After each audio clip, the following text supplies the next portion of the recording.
Welcome to the Liquidity event. We're your hosts, Shane. And I'm AJ. Did you miss me? She's back. She's back from... Where were you? I don't even know where I was.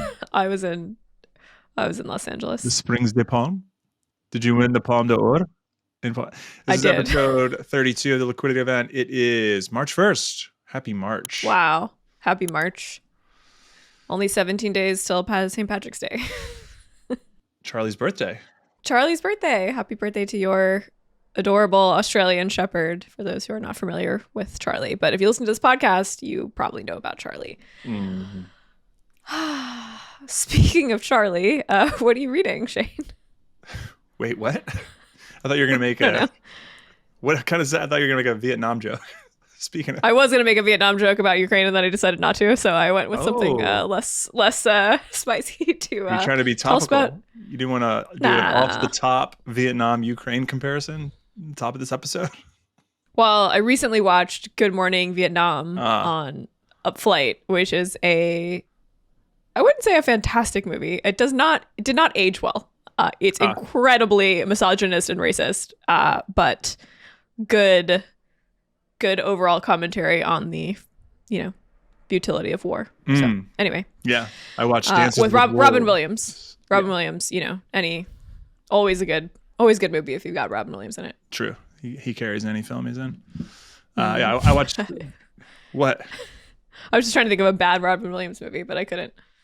I'll give you 10 on that one. Patch Adams? I don't know. Great movie. I mean, it probably doesn't stand up. I watched a white savior movie the other night, Dances with Wolves. Yeah, those 25-year-old, 30-year-old white savior movies, kind of rough. Don't really hold up. Yeah. Becoming a Native American, that type of film would not really fly today. It would be made. I have not seen that. Yeah. Answer your question. I'm reading this book called, a therapist recommended this book called Set Boundaries, Find Peace by Nedra Tawwab. It's about how, my therapist was essentially telling me that I don't set proper boundaries, and then I let my emotional battery run to 1%, and then I lash out at people. I mean, I told her that, and she told me why, and she told me to read this book. So I'm working on myself. Good. Glad to hear it. Are you? Was one who has been on the receiving end of those emotional lash outs. I am glad to hear that you are finding peace. The set boundaries is my part. The find peace is your part. Anyways. You don't have a book here. You're not reading anything right now? I am not reading. I am overwhelmed by the world and the state of things. And tax, honestly, it's a really busy time for us. So I'm not, when I clock out at night, I'm not reading books, I'm watching TV. So I just finished the Anna Delvey show on Netflix called Becoming Anna. Highly recommend for those fans of, I've been describing it as Gossip Girl meets Spotlight. So it's like Upper East Side, bitchy rich people, but also like investigative journalism. I loved it. I thought it was really great. Just finished it last night. Cool. Yeah, it's like number 1 on Netflix. Yeah. That's what I'm reading. I'm growing deaf, so every time I watch TV, I have to put the subtitles on. Does that count as reading? That means you're turning 35 soon. Right. Okay. Yeah. I'm about 17 months out from that. 35 without telling me you're turning 35. Without telling me you're turning 35. What? Yeah. I can't understand that. Oh, that's how you spell that? Oh.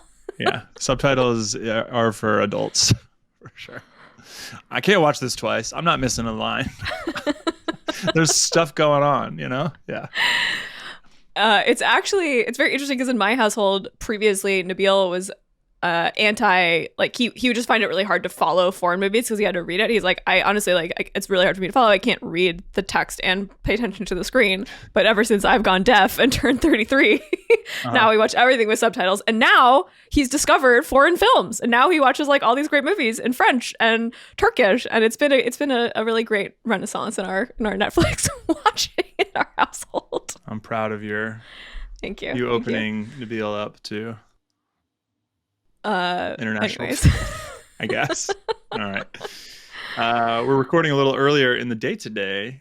We've got some travel coming up, so we're not drinking today because it's noon. I'm drinking water. Oh, I'm drinking black. And my XY Planning Network cold bottle. Shout out XYPN. Right on. You're in Brooklyn now, but you're not going to be in Brooklyn tomorrow. No, I'm going to London tomorrow. Mm. Now that COVID's over? Now that COVID's over, best friend of mine moved there a couple years ago. It's been a few years since I've seen her. Seemed like a good time. So I'm going to go say hello. Cool. Say hello. I'm so glad we're not recording from London. Well, I'm in London. Oh, God. Can you do... Don't worry, I'll be back in a jiff. That's the best English accent of all time is Paul Rudd and Forgetting Sarah Marshall. Just one sentence. Can you do it? Wait, what is it? I don't remember it. You sound like you're from London. Yeah, I'm from London. Oh. You don't have the same movie encyclopedia. Quote remembering. No, yeah. I do not. I have to work at it to remember things. Well, you hang out with me long enough.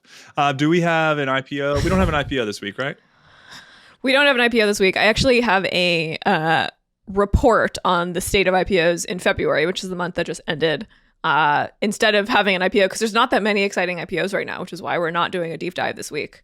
You want to get into it? Should we get into this Renaissance Capital report? Yeah, I mean, for those listening, they've noticed that we've been talking about, we haven't had like a really exciting IPO in like the past, I don't know, 12 weeks. I think the last one that was Samsara was the last like big tech IPO. We haven't really heard much about them. Maybe we'll revisit Samsara next week. But yeah, we've got this article here from Renaissance Capital about the February IPO market update, and the bar graphs are looking slim, looking tiny, looking a little slim. Yeah, there were 8 IPOs raising a total of 200. New Year's resolution to slim down. Huh? Oh my God. Huh? The IPO. Oy vey, oy vey, oy vey. The IPO raised a slim $271 million, which is a 76% year-over-year decline in the IPO count and a 97% drop in proceeds. So a year ago, a bunch more IPOs raising a lot more money.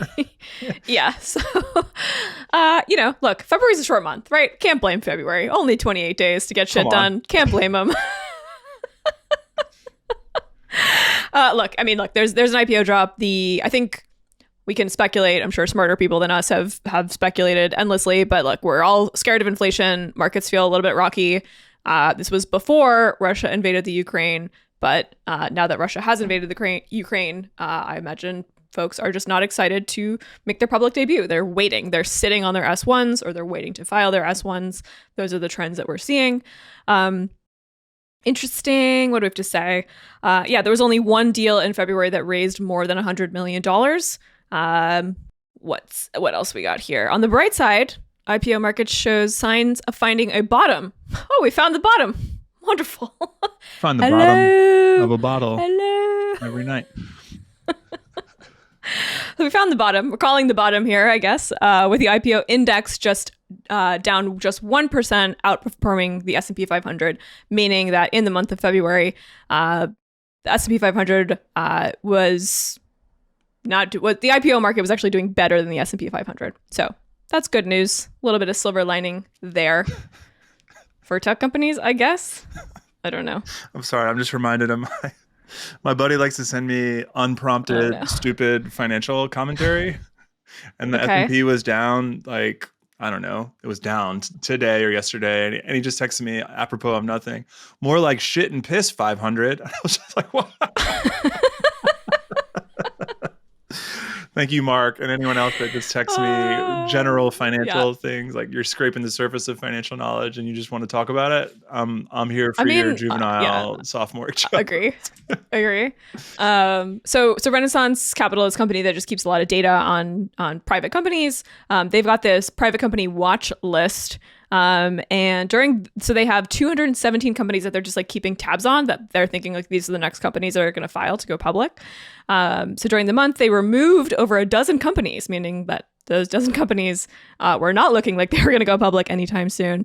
But their pipeline has some good deals. We've got Zazzle, the e-commerce firm that'll let you, basically print anything you want on anything you want. I have a great calendar mouse pad that I got from Zazzle. Yes, anything.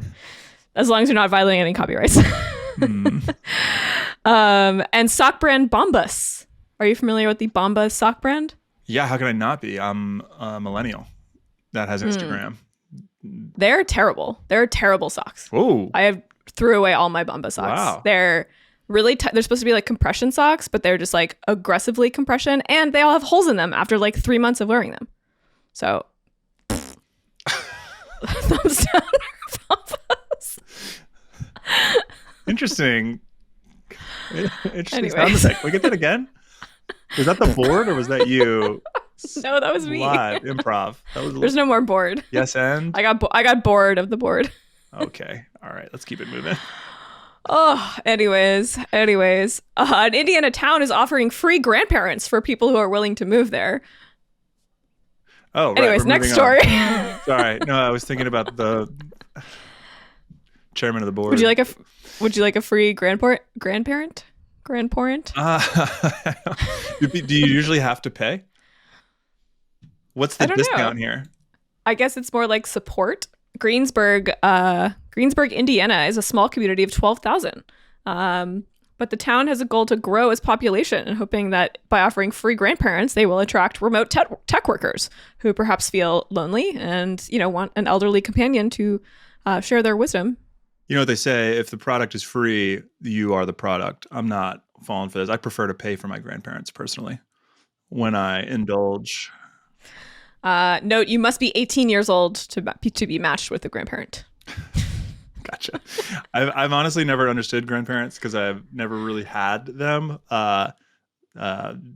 dead or missing or on no attention. So I don't get it. I've never understood it until my nieces and nephews had my mom and dad for grandparents, which seemed cool. I guess there's like money and lots of toys. But yeah, at my age, I think I'm good. I think I'm good. Oh man, my grandpa was such an important person. I know in my it's life. like very different for Yeah. you because you've got an awesome relationship with your grandpa into your mid 30s, which is crazy. Yeah, shout out Murray Grossan, still kicking it at 98. We email all the time about the markets. He asks about Brooklyn. He asks about you. He asks about he is a very special person that I'm very lucky to share some DNA with. Although I don't want to live till 98. Yeah, you do. Yeah, you do. And whenever you ask him what the secret to long life is, he always says yogurt. Murray. So eat your yogurt, kids. Murray Grossan. I've heard it was something else. I thought it was pinching booties in the retirement home. Yeah. Anyways. Some things I share with you are not for this podcast. Anyways, tech companies face a fresh crisis hiring. We've got a long and well-researched New York Times article. Shane, what do you have for me here? You read this one? Yeah. So, we've been experiencing recruiting issues as well. I mean, the Great Resignation is going on. People went into remote work and sitting at home without much to do, less of a commute on their hands, and started to rethink how they wanted to interact with the world and with work, most specifically, which has been draining people with wealth inequality and the rise of the capitalist class. People's wages have been suppressed, and when remote work hit, a lot of people decided that they were done with it, especially in accounting, for one. I mean, a lot of other industries have experienced this, and we had a difficult time. What are you laughing at? Sorry, I just was thinking of the Monty Python the Holy Grail skit where it's like, help, I'm being repressed. It's like, help, our wages are being suppressed. Is that when the mud farmers are? Yes, the mud farmers. Yeah, it's like I didn't vote for you. Just because some tot in a lake threw a sword at you. Just a sword at you doesn't make you king of England. Well, actually, it does. Come and see the violence in the system. All right, that's too much Monty Python. Anyway, so people are putting their you could just rattle off, and I've probably seen that movie, not exaggerating, 25 times, and I recognize that scene, but I cannot rattle it off with the grace at which you do. So props to you. I got one thing going for me. So people are quitting their jobs, and what the article here, we looked at hiring recruiters ourselves to find tax managers, which people are dropping out of tax left and right. The industry has not evolved. I wonder why. The average. Why are people leaving tax? Sorry, I missed last week's episode. Did you talk about that? Oh my God. Yeah. It's a tough job and no one wants to do it. And it is oftentimes not rewarding. We'll talk about that when we talk about cybersecurity later. Actually, you have a prompt here for me.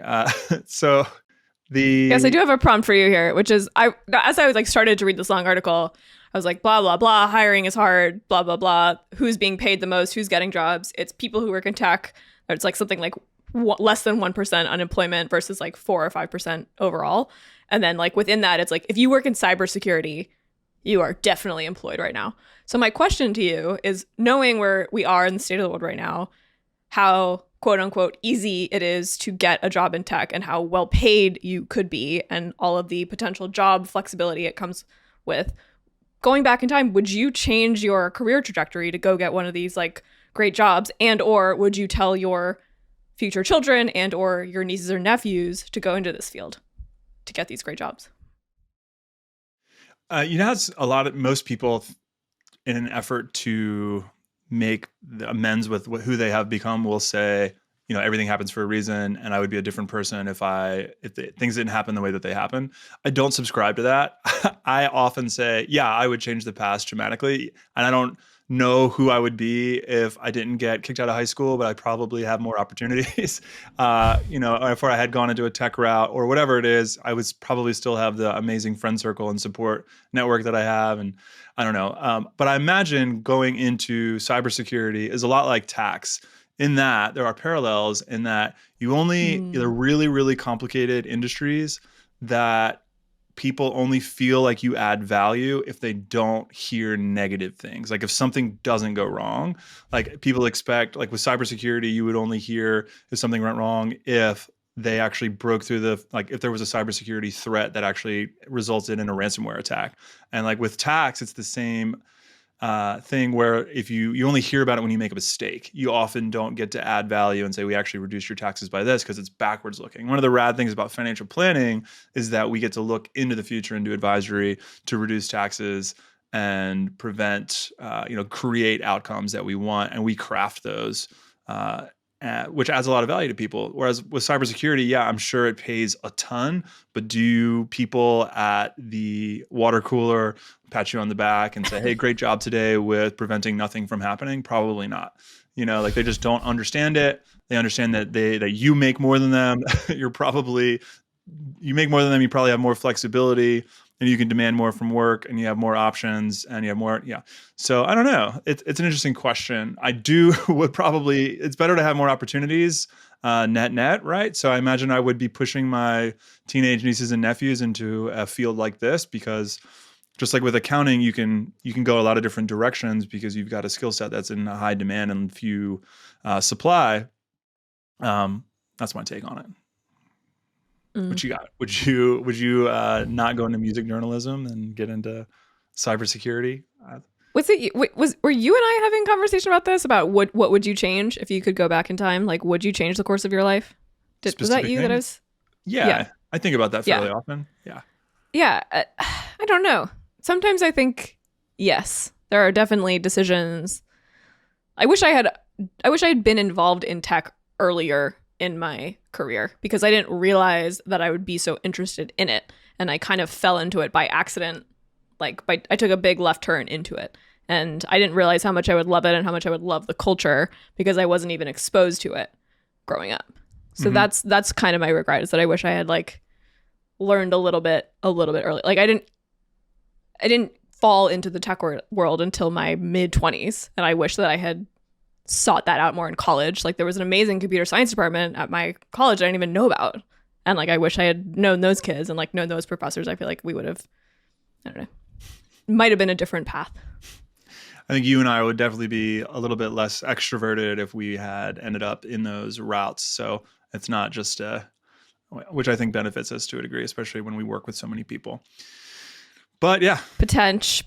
But yeah, if I have kids, you're going to cybersecurity, or you don't get any treats for after dinner. Anyway, getting back to this article, what I was saying earlier is typically recruiters will get 20% of someone's salary if they land them a job. And in this case, like, so if someone lands a job at 100K, the recruiter gets 20,000 for going through all the hard work of putting that person in the seat. And as an employer that's looked for people, I've considered doing that. But during the Great Resignation was when I first started looking for folks, for tax managers and tax people specifically, they wanted 30%, which is a 50% uptick in the cost. And now this article is talking about people paying 40% to find engineers, especially within the cybersecurity space. And all the people like won't take calls and they'll only respond to the recruiter with three requests, like remote, salary, flexibility. I forget what it is, but they're just, no one's entertaining moving jobs and they get the pick of whatever they want. And even recruiters are having difficulty in the tech space as opposed to a lot of others. So what else you got? That's all I got on that topic. You want to talk about crypto? Yeah. So we've got Sure. Excellent segue. So yes, I don't have a segue. In celebrities and billionaires, we've got some Russian billionaires who have had their assets frozen. So in Russian banks and banks that they have internationally where they have deposited currencies recognized by governments, those assets have been frozen. However, assets that are on the blockchain have not been frozen because we don't know how to do that, right? Because we have we have decentralized and deregulated this sector of the monetary system. So look, Bitcoin and crypto is doing exactly what it was supposed to do. It's supposed to operate outside of governments, right? So we have Bitcoin enthusiasts who need to recognize that this is an outcome. This is like what's supposed to happen. Our arms should not be up in the air.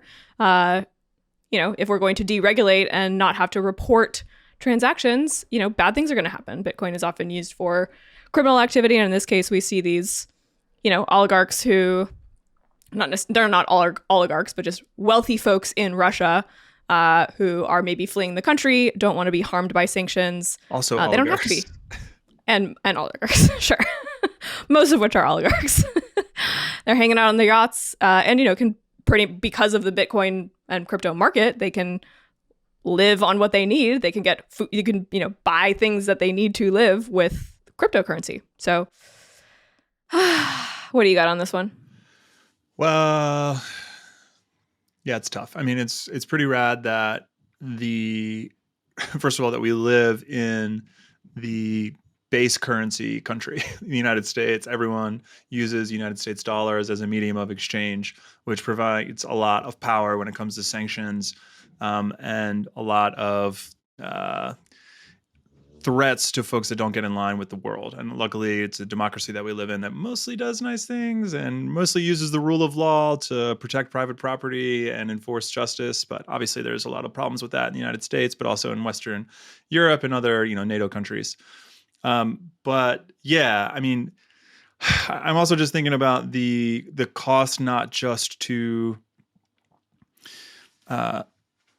criminal activity and to providing these oligarchs with ways of avoiding banking sanctions, but also how this impacts the global climate emissions that are needed to support cryptocurrency. Like, it's not only do we have people able to use a decentralized currency to commit crimes, but it also murders the planet at the same time. It's like, okay, this is a lose-lose in this scenario. Now, I have heard that it's so expensive to move money around the cryptocurrency networks and to launder money this way that it's actually less of a threat. It's not just as easy as we think it is. I mean, if you're taking 5% off the top every time you move money and you're moving millions of dollars, like, that is incredibly expensive as opposed to a wire. It's also, we have to remember that the IRS, 97% of its illegal activity seizures in 2021 were of cryptocurrencies. So our government does have the ability to get onto the chain and track this money down. So it's not totally traceless. I mean, it is all public information, supposedly. I'm not going to pretend I understand it.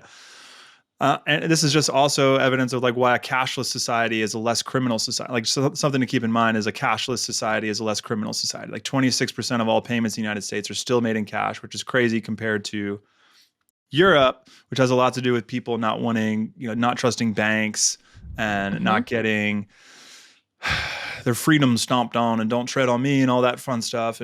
But in reality, cash promotes illegal activity. I mean, think about briefcases full of cash. This is how the mob works because it's untraceable.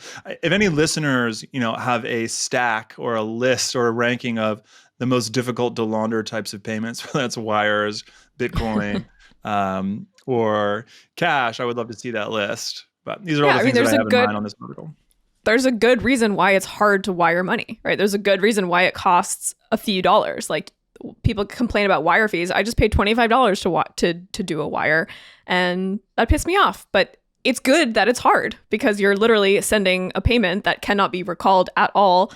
That's going into the metaverse, and who knows where it's I don't know. That was a dumb segue, but I'm happy to pay for my wire fees is all I have to say.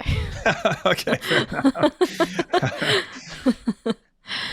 enough. Speaking of taxes, tax season 2022. I know you and John did a big deep dive last week. Yeah, this is just one more item on the tax befuddlement that's happening during tax season 2022. There are some updates to the tax returns. There is a new line item on the tax return on Schedule 1, for those who care, just called income from stock options. And it's such a funny line. I mean, we wouldn't bring it up. It was such an obtuse thing if the purpose for that line on the tax return wasn't so funny. So line HA of Schedule 1 is specifically for income that was accidentally excluded from your W-2. Apparently, this is happening so often that the IRS is like, you know what, we need a new line item on the tax return for stock option income that was just totally left off W-2s because stock plan administrators, payroll, and legal don't know how to accurately report W-2 income from equity compensation. So, I mean, it was just the other day, just yesterday, that I removed $700,000 of income from one of our clients' tax returns because it had already been picked up elsewhere on the return. And if we didn't know them intimately, none of this is on the tax. I mean, most tax preparers get a W-2, put it in the return, get a 1099, put it in the return. That's it. We're done. You send it to the IRS. But in this situation, and a lot of the situations that we deal with our clients, you have to go off script and go pull information from dossiers that we keep on them, in-depth interviews, ongoing relationships to make sure that, I mean, this is $350,000 of tax that this person would have paid extra. They pay us, even if they paid us $10,000 a year, what is that, 350 years of our fees? Not to self-promote too much, but this is actually happening all the time.